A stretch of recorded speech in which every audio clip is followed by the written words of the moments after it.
2025వ సంవత్సరము మార్చి నెలలో మిథున రాశిలో జన్మించినటువంటి వారికి, అంటే మిథున రాశి జాతకులకు గోచార ఫలితాలు ఎలా ఉన్నాయో తెలుసుకుందాం.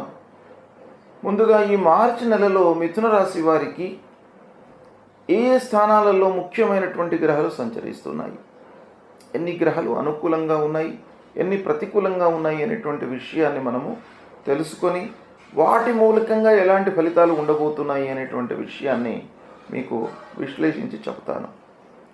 సూర్య భగవానుడు 9, 10 స్థానాలలో సంచరిస్తున్నాడు. 9వ స్థానంలో సంచరించడం ప్రతికూలంగా ఉంటుంది. 10వ స్థానంలో సంచరించడం కలిసి వస్తుంది, అనుకూలంగా ఉంటుంది. కుజుడు జన్మస్థానంలో సంచరిస్తున్నాడు, ప్రతికూలంగా ఉన్నాడు. బుధుడు 10వ స్థానంలో అనుకూలంగా ఉన్నాడు. గురువు 12వ స్థానంలో సంచరిస్తున్నాడు, ప్రతికూలంగా ఉన్నాడు. శుక్రుడు 10వ స్థానంలో సంచరిస్తున్నాడు, ప్రతికూలంగా ఉన్నాడు. శనీశ్వరుడు భాగ్యస్థానంలో సంచరిస్తున్నాడు, ప్రతికూలంగా ఉన్నాడు. రాహువు 10వ స్థానంలో ప్రతికూలంగా ఉన్నాడు. కేతువు అర్ధాష్టమ స్థానంలో ప్రతికూలంగా ఉన్నారు.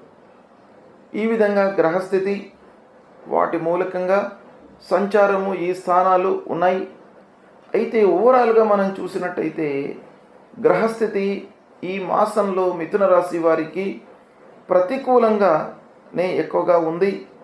కేవలము సూర్యుడు 15వ తారీఖు నుండి మాసాంతం వరకు అనుకూలంగా సంచరిస్తున్నాడు. బుధుడు అనుకూలంగా ఉన్నాడు. ఈ 2 గ్రహాలు అనుకూలంగా ఉన్నాయి. మిగతా వాటి యొక్క ప్రభావం మూలకంగా కొంత మనకు గోచార రీత్యా ప్రతికూల ఫలితాలు ఎక్కువగా కనబడుతున్నాయి. అయితే ఈ మాసంలో ఓవరాల్గా మనం ఆలోచించినట్టయితే 1-2 వారాలు సామాన్యంగా ఉంటాయి. 3-4 వారాలు సూర్యుడు, బుధుడు ఈ 2 గ్రహాల యొక్క సంచారం మూలకంగా 3-4 వారాలు మీకు బాగా కలిసి వస్తాయి ఈ మాసంలో. ఇక పనులు కూడాను చివరి లోపల, ఈ మాసాంతం లోపల సంతృప్తిగా నెరవేరుతాయి. ఇక ఆదాయ పరిస్థితి కొంత అస్థిరతగా ఉన్నప్పటికీ మీకు ఏదో రకంగా డబ్బు అందే అవకాశాలు కనబడుతున్నాయి. అవసరానికి డబ్బు అందుతుంది. ఇకపోతే వృధా ఖర్చులు బాగా గోచరిస్తున్నాయి, దాన్ని మీరు కట్టడి చేసుకోవాలి. అనవసరమైనటువంటి ఖర్చులు ఫోర్స్డ్గా మీకు ముందుకు వచ్చే అవకాశాలు బాగా కనబడుతున్నాయి. కనుక ఆలోచించి పనులు నిర్వర్తించడము ఈ మాసంలో చాలా అవసరము. ఇకపోతే ముఖ్యంగా ఇంటి వాతావరణము, ఇంటిలో అనవసరమైనటువంటి చర్చల మూలకంగా భార్య, పిల్లలు, కుటుంబ పెద్దల మధ్యన అవగాహన లేకపోవడము, గ్యాప్ ఏర్పడము ఈ మాసంలో కనబడుతుంది. దాన్ని మీరు ప్యాచప్ చేసుకోవాలి. అంటే ఏది అవసరమో అది మట్టుకే మీరు చర్చించండి. ఇంటిలో అనవసరమైనటువంటి విషయాలను చర్చించినట్టయితే కలహాలకు, వైరుధ్యాలకు, గ్యాప్కు కారణమవుతుంది. కాబట్టి దాన్ని ఆలోచించి నిర్ణయాలు తీసుకోండి. విందులు, వినోదాలకు వెళ్ళడం మూలకంగా ఖర్చులు గోచరిస్తున్నాయి. అనవసరమైనటువంటివి వాయిదా వేసుకోవడం మంచిది. కుటుంబ పెద్దల సహకారం మట్టుకు ఈ మాసంలో మీకు బాగా ఉంటుంది. కుటుంబ పెద్దలు మీకు ప్రతినిత్యం కూడాను, ప్రతి క్షణం కూడాను మీకు ఒక సలహా రూపకంగా వాళ్ళు చెప్తున్నటువంటి విషయాలను మీరు తూచా తప్పకుండా అమలు పరిచినట్టయితే మీరు కొన్ని విషయాలలో విజయాన్ని పొందేటువంటి అవకాశం బాగా కనబడుతుంది.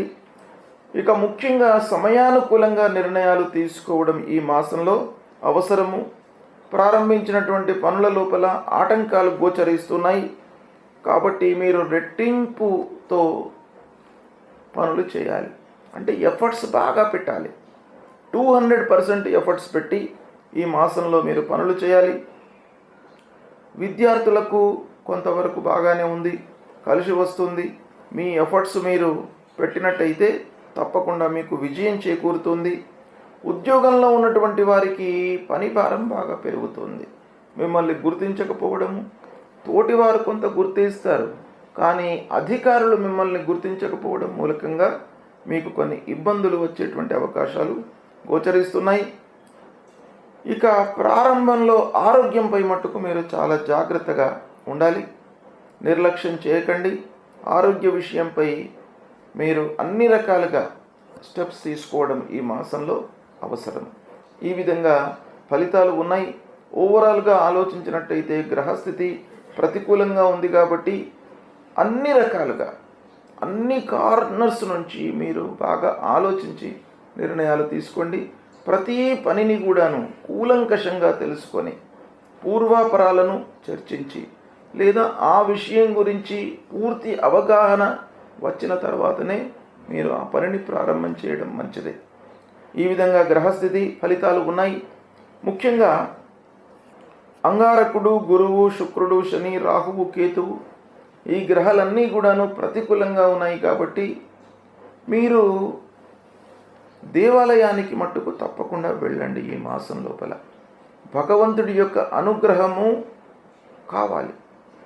మనము ఎంత ఎఫర్ట్స్ పెట్టినప్పటికీ, మనము ఎంత కట్టడితో పనులు చేసినప్పటికీ భగవంతుడి అనుగ్రహం అనేటువంటిది మనకు తప్పకుండా ఉండాలి. కాబట్టి భగవద్ దర్శనంతో, గురు దర్శనంతో, సద్గురువులను సందర్శించడంతో మీకు వారి యొక్క అనుగ్రహం లభిస్తుంది.